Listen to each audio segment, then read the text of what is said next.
خذ من أموالهم صدقة تطهرهم وتزكيهم بها وصل عليهم إن صلاتك سكن لهم والله سميع عليم. En fait, alayhi salatu salam, il en parle. Il dit, vous devez investir l'argent des orphelins, sinon la zakat, elle va les bouffer, elle ne va rien en laisser.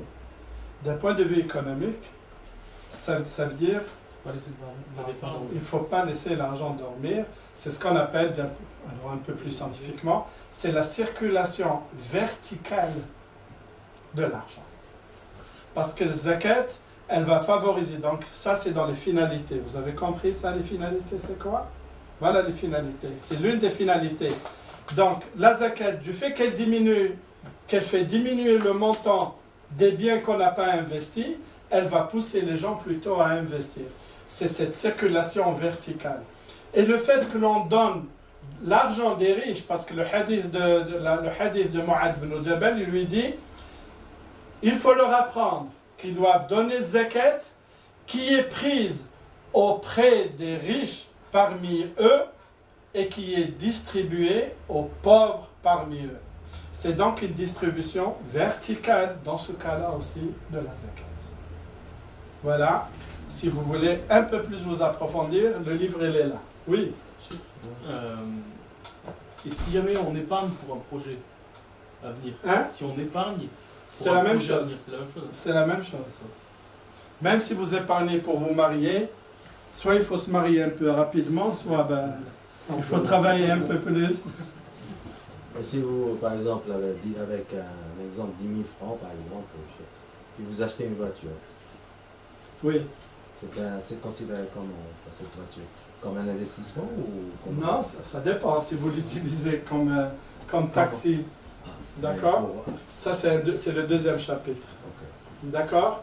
Mais si c'est votre bien personnel, la zakat ne touche pas les biens personnels, ni votre véhicule de vie, ni le véhicule de travail. Ça, on va le voir. Hein? Ni la maison, ni les meubles. D'accord? Ça, on va le voir, Inch'Allah. Donc, résumé. Le cas de l'enfant est incapable de discernement, l'avis très très majoritaire, la pratique des compagnons des savants, la pratique des compagnons, et alors bien sûr, Ata, Zuhri, Malik, Ahmed, etc. Tout cela, on doit donner zakat. Même notre mère Aïcha, elle donnait la zakat sur les biens des enfants orphelins qu'elle avait adoptés. Il n'y a que l'imam Abu Hanifa et son école qui dispensent l'enfant et l'incapable. Du coup, le non-musulman vivant ou non dans un pays musulman, il n'est pas concerné par la zakat. Celui qui devient musulman, il n'est pas redevable pour les années précédentes, il devient redevable dès son islam, donc une année après son islam. Voilà globalement. Alors quand est-ce qu'on va prendre l'intention? C'est comme la prière. Quand est-ce que vous allez prendre l'intention pour faire accomplir Salat al-Isha, Salat al-Maghrib? Comment? Donc, juste avant de dire Allahu Akbar, vous allez prendre l'intention. Alors ici, il n'y a pas de Allahu Akbar, bien sûr. Donc, on peut la prendre au moment de donner, ou on prend l'intention que c'est la zakat lorsqu'on va séparer les biens. Voilà, ce bien-là, c'est pour la zakat, celui-là, c'est pour moi. Une question, si par exemple quelqu'un par ignorance dans le passé, il ne peut pas mélanger l'intention, donc il y a une intention de faire une sadaqa, on ne peut pas revenir sur l'intention et dire non, c'était... Alors l'intention, elle est importante là, bien entendu. L'intention, elle est importante si c'est de l'argent que je vous dis, voilà, prends. Qu'est-ce que ça veut dire ça? Ça peut vouloir dire, c'est un don que je vous fais. Ça peut vouloir dire, vous m'avez prêté, je vous rends. Ça peut vouloir dire une aumône. Ça peut vouloir dire zakat. Donc c'est l'intention, innamal a'malu binniyat wa innama likulli imri'in ma nawa. Donc c'est là où l'intention elle est importante justement. Donc lorsque je donne de l'argent En fonction de quoi? Pourquoi je l'ai fait? Donc si je l'ai donné comme zakat, c'est bon, ça équivaut à la zakat. Mais si je l'ai donné comme sadaqa, une aumône recommandée, ça reste une aumône recommandée. Je ne peux pas revenir après et dire « Ah, voilà. D'accord ?» L'intention doit être connue par le bénéficiaire. Non, non. On peut lui dire, c'est la zakat, on peut lui dire. Mais le bénéficiaire, ça ne regarde pas du tout. Et nous, comment on sait que c'est... si on le fait sans faire attention, par exemple, quelqu'un qui ne connaît pas et qui fait ça... C'est une sadaqa seulement. C'est une sadaqa. Hein, c'est une aumône recommandée. Parce qu'il y a deux choses. Il y a la zakat, qui est le pilier, donc qui est une obligation, et sadaqa, l'aumône, moi j'ajoute recommandée, parce qu'elle est recommandée par Dieu et par le prophète. Donc ça n'est pas le même statut. Ce que je donne, ben, c'est la même chose. Vous entrez ici, vous faites une prière de 4 raka'at, et puis après, voilà, on fait le adhan du Isha, et on fait la prière à moi. Bon, j'ai déjà fait ma prière de 4 raka'at. Vous allez vous dire, donc c'est l'Isha. Mais non, ce que vous avez fait, c'est spécifique pour ça. Ça, c'est un large sujet, on appelle ça tshrik al-ibadat, qui dans les obligations, il n'est pas valable. Globalement, il n'est pas valable. Il va être valable avec les recommandations. D'accord? Donc, au moment de donner, ou parfois, selon Abu Hanifa, c'est lorsqu'on sépare l'argent, on a pris déjà cette intention-là. Tout simplement, lorsque je prends mon argent, je le mets dans ma poche, en allant, ça y est, ce qui est dans ma poche, j'ai déjà pris l'intention de la zakat. Parce que l'intention niya, globalement, il n'y a pas une obligation de la verbaliser par une parole. Voilà. Bon, souvent, nous, c'est ce que nous faisons, hein, lorsque je me mets pour faire la prière du Dor, on n'est pas obligé de faire ça. Bon, nous, on le fait pour nous aider à bien asseoir notre intention. Mais il n'y a pas des paroles bien spécifiques, d'accord? Il n'y a que le Hajj où il y a une obligation de dire le Baik Allahumma le Baik. D'accord? Ou le Baik Allahumma Amra, c'est une autre histoire. Oui. Et vous avez dit que c'est par rapport à l'intention. Pour le jeune enfant et celui qui ne fait pas de discernement, il n'a pas l'intention, mais du coup, est-ce qu'il a le mérite quand même de la zakat? Mais bien sûr, il a le mérite. Mais ce n'est pas à lui de donner zakat, lui, il ne sait pas l'enfant. On peut lui dire. Mais c'est le tuteur qui s'occupe de sa fortune qui doit le faire à sa place. Parce que les enfants, ben voilà, ils doivent avoir un tuteur. C'est leur papa, c'est leur maman, c'est leur oncle s'il n'a pas de parents. D'accord, c'est leur grand frère. Donc c'est le tuteur qui prend l'intention au nom de l'enfant. Et l'enfant, il a tout le mérite, bien entendu. Merci pour la question.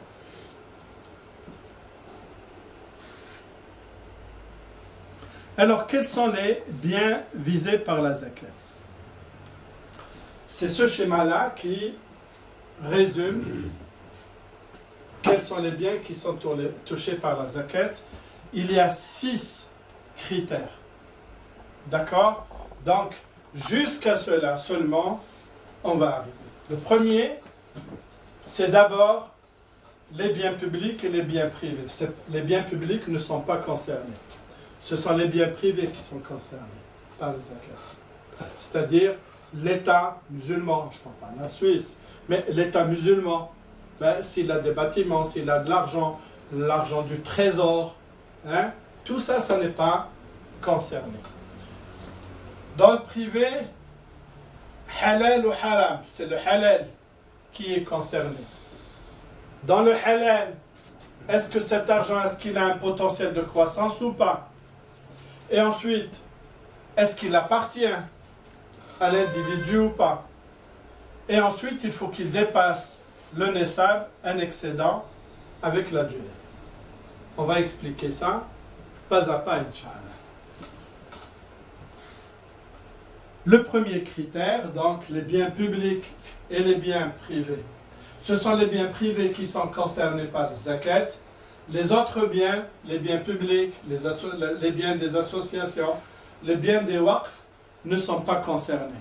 Globalement, il y a des détails quand même. Hein? Voilà. Le waqf, vous savez ce que veut dire le waqf? Le waqf, c'est ce qu'on appelle habous, les biens de main morte. C'est quelqu'un ou quelques-uns qui donnent une sadaqa jariya, qui construisent par exemple un home pour les vieux, un home pour les étudiants, d'accord, voilà. Donc c'est une aumône recommandée et qui produit des biens ou qui facilite le bien, d'accord, qui met à disposition. Alors globalement le waqf n'est pas taxé globalement, sauf s'il est au nom de personnes bien déterminées qui génèrent de l'argent. C'est une autre question, cela. Je ne veux pas rentrer dans tous ces détails-là, globalement. Voilà. Donc, les biens de la zakat ne sont pas astreints à la zakat, ne sont pas concernés par la zakat.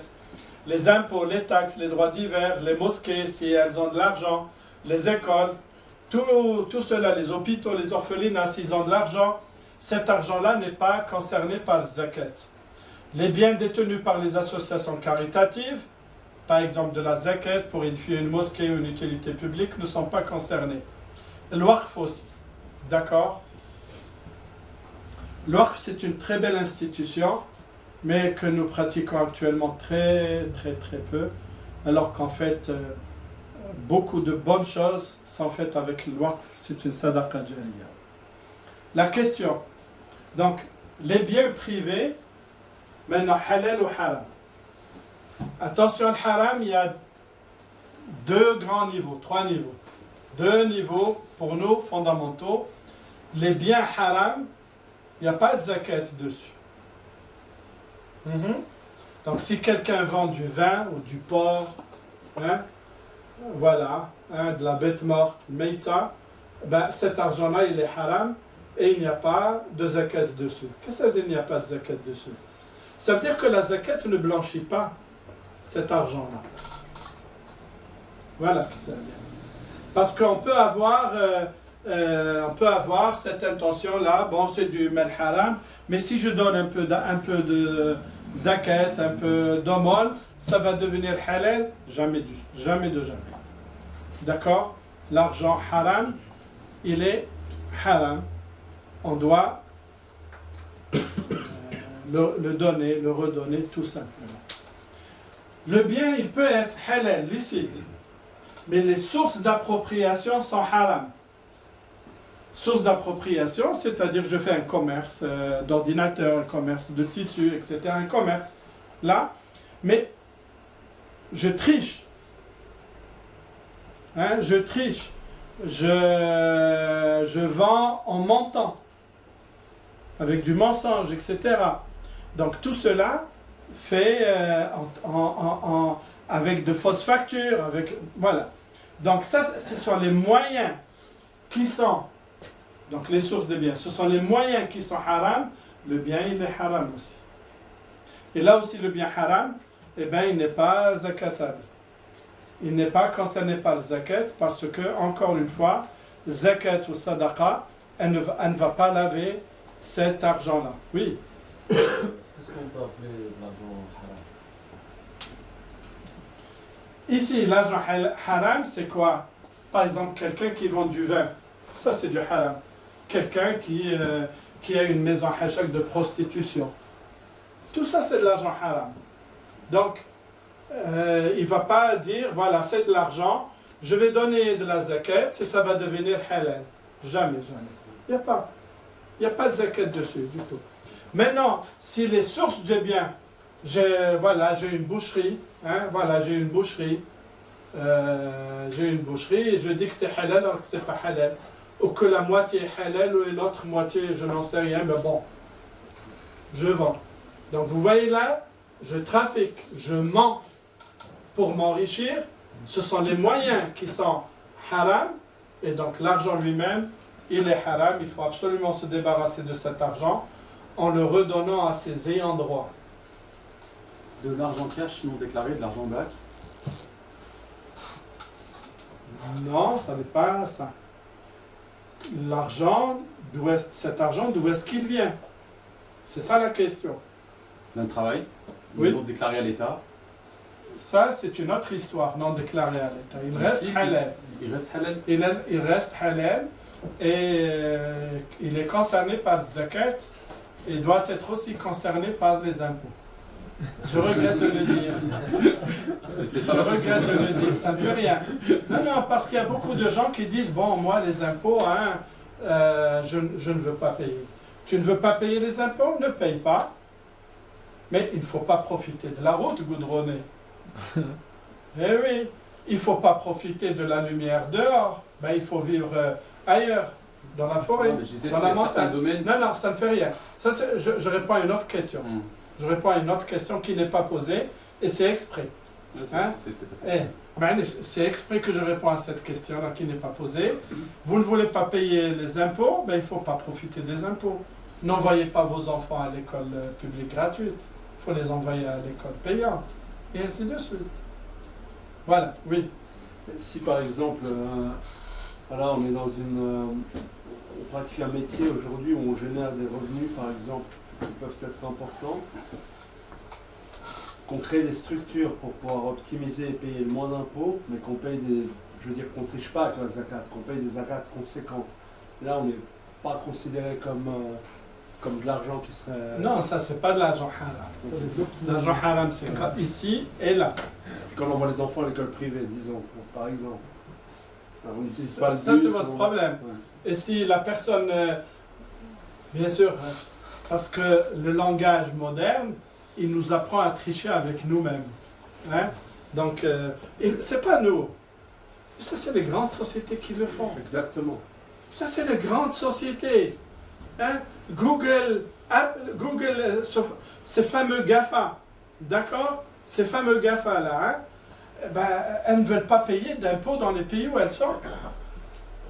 Vous allez trouver de grandes entreprises internationales, ben, c'est ça la puissance impérialiste, de grandes entreprises internationales qui payent très peu d'impôts. Et grâce, le mot, c'est ce qu'a utilisé notre frère, l'optimisation, l'optimisation fiscale, oui.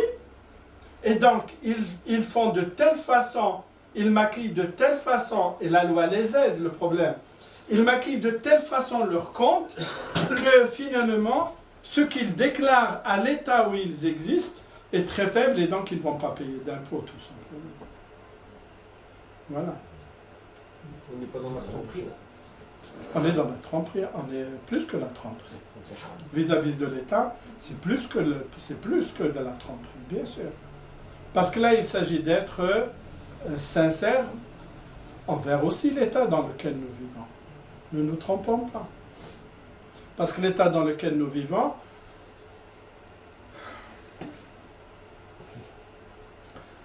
l'un des grands problèmes, c'est ce qu'on appelle shahadat az-zur. Shahadat az-zur, c'est l'attestation mensongère. C'est les propos mensongers. Les propos mensongers, l'attestation mensongère, je regrette de le dire, mais il faut le dire aussi, il faut crever l'abcès.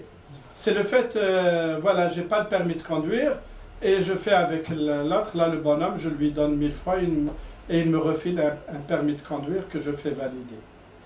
Ou un passeport que je fais valider. D'accord? Et ça aussi. Donc là aussi, pour tromper les impôts, eh ben, je fais aussi de shahadat az-zur. Shahadat az-zur, le prophète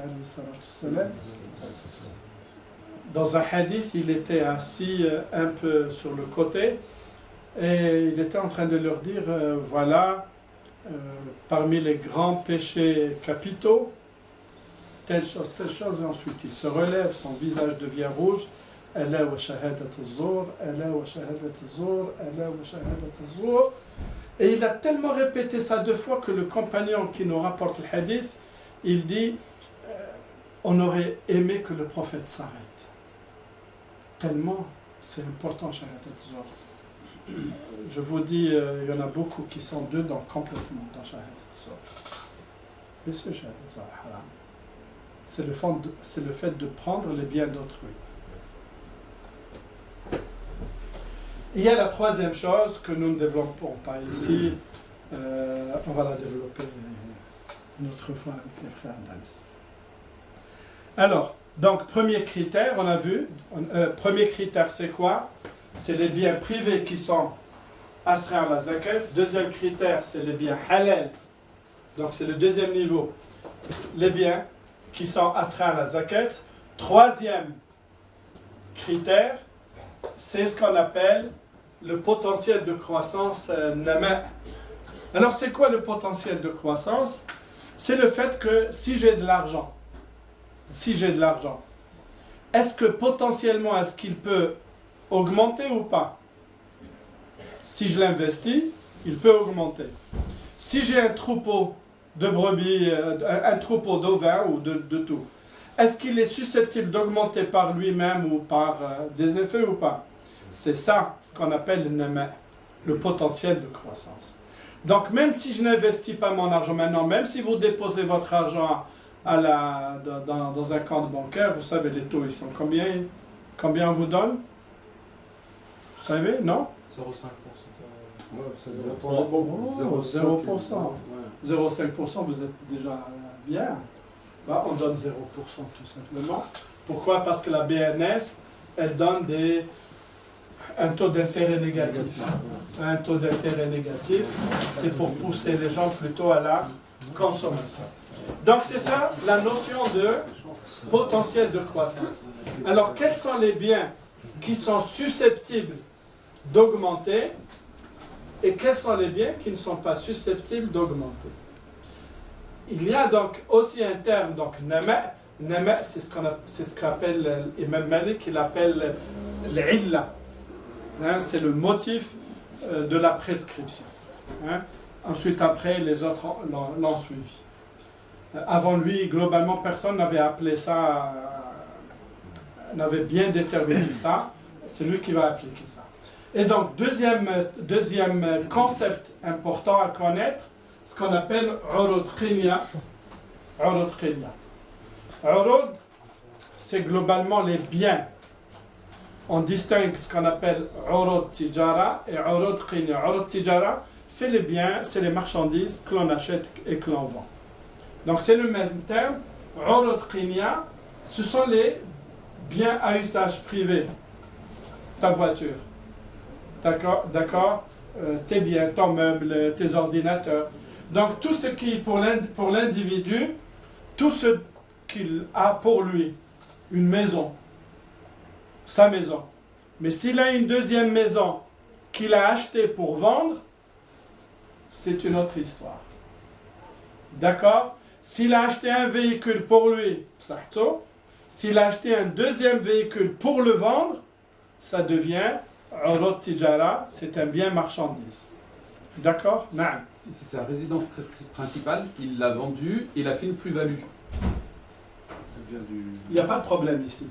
Si c'est sa résidence principale qu'il a vendue, qu'il a fait une plus-value, ben, cette plus-value, il va l'ajouter avec ses biens et au bout d'une année, il va payer la zakat dessus.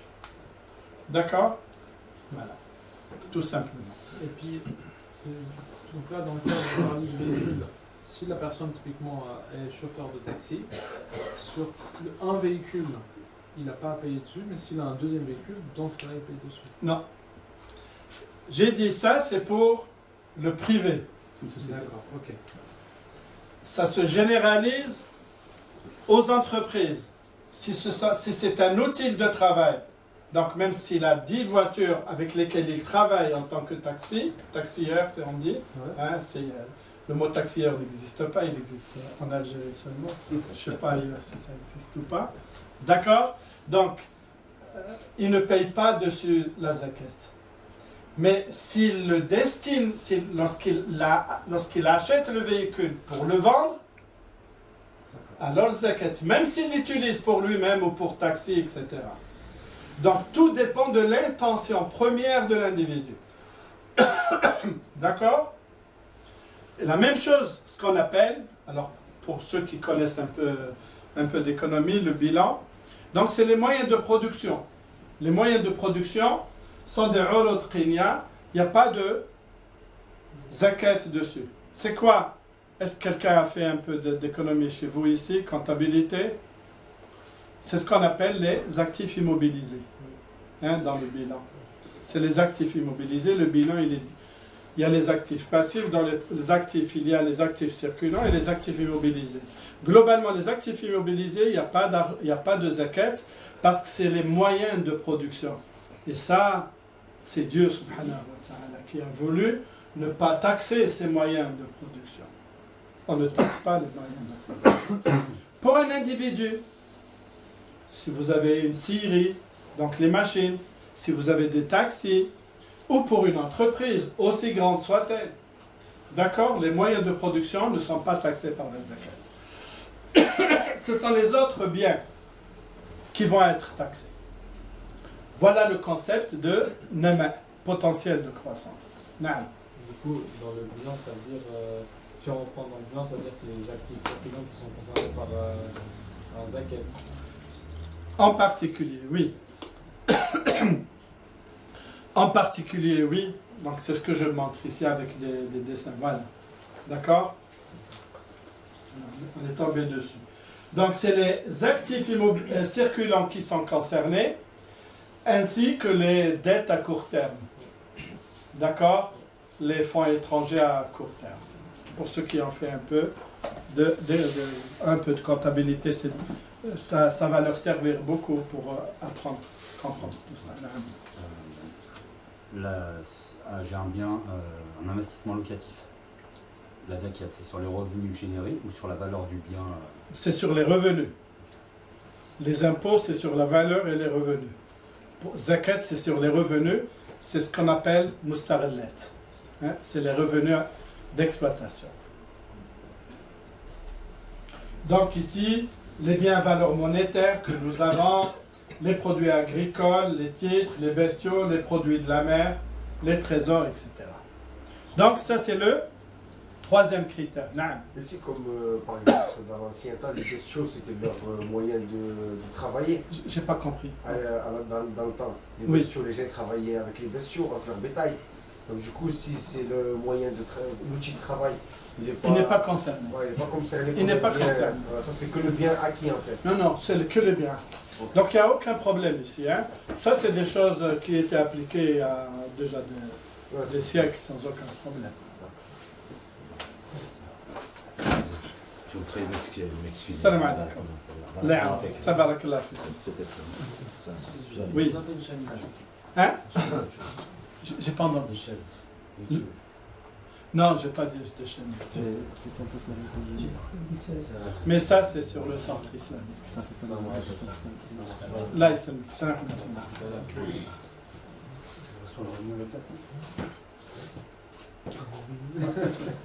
Donc là, c'est ce que j'ai dit, les biens de l'individu dont il jouit. Voilà les moyens de travail, de production, c'est ce que j'ai expliqué. Alors, il y a encore d'autres biens qui ne vont pas être... on peut les faire entrer ici ou ailleurs. Il y a d'autres biens potentiellement croissants, mais qui ne croissent pas.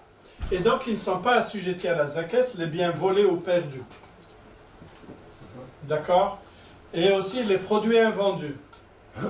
Je me rappelle du frère de Padansi, je crois de Grenoble. Il est mort là, Daoud. Tu connais?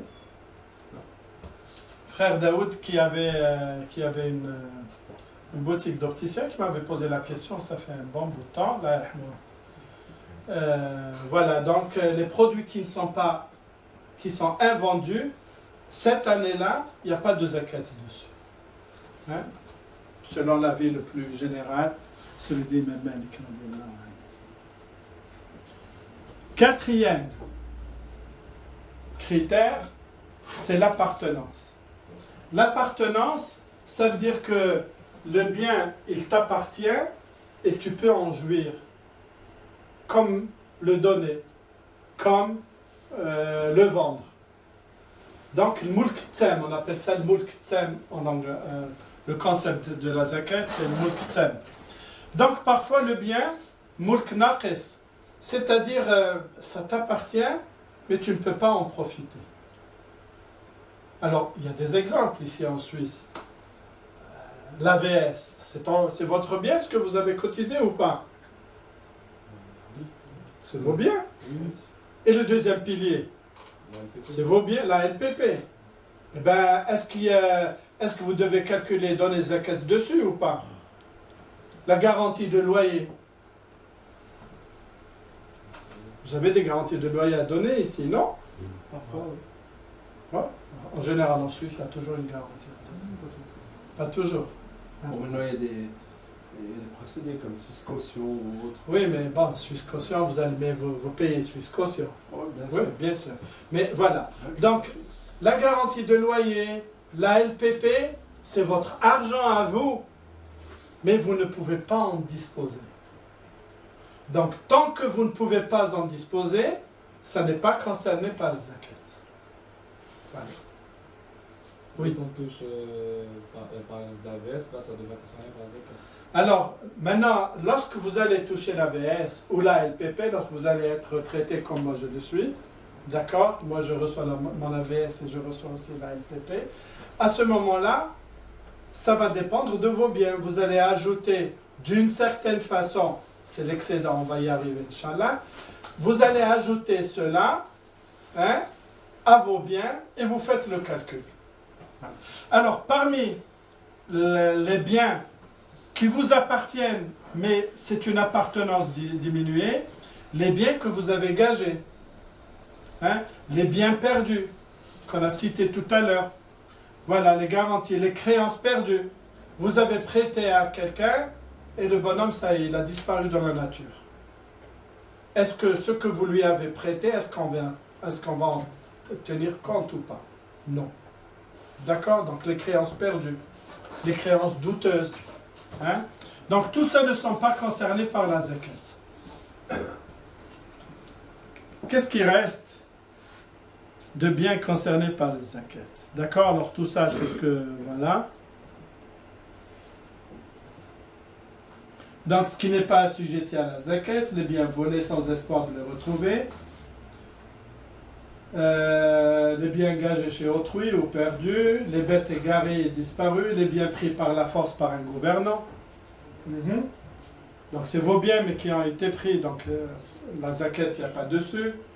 Les créances sur des tiers, les biens achetés non encore reçus. Alors ça aussi c'est important à connaître. D'accord? Et bon, les avoirs de retraite, c'est ce qu'on a dit. Alors, en étendant un peu plus la réponse par rapport à ce que notre frère a la question posée. Maintenant, lorsqu'on reçoit cet argent-là, regardez, vous avez perdu de l'argent, vous avez prêté pendant des années, cet argent-là n'est pas revenu. Et puis le bonhomme, voilà, il s'est souvenu de vous, ou bien il a retrouvé de l'argent et il vous donne cet argent-là. Est-ce que vous allez donner zakat pour toutes les années précédentes ou pour une année et comment? Globalement, il y a des savants comme Cheikh Al-Uthaymin et d'autres, ils disent il faut donner la zakat pour toutes les années précédentes. L'imam Abu Hanifa et Malik ne sont pas d'accord. Ils disent non, on ne va pas donner zakat sur cet argent qu'on a récupéré pour toutes les années. On va donner zakat juste pour une année. Mais l'imam Malik et Abu Hanifa, ils sont d'accord sur ça, mais ils divergent sur quelque chose. L'imam Malik, il dit, lorsque vous recevez cet argent-là, vous donnez sur le champ la zakat dessus. D'accord? Je crois que c'est l'avis le plus pertinent.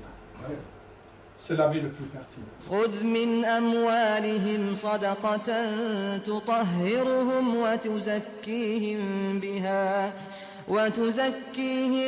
بها وصل عليهم إن صلاتك سكن لهم والله سميع عليم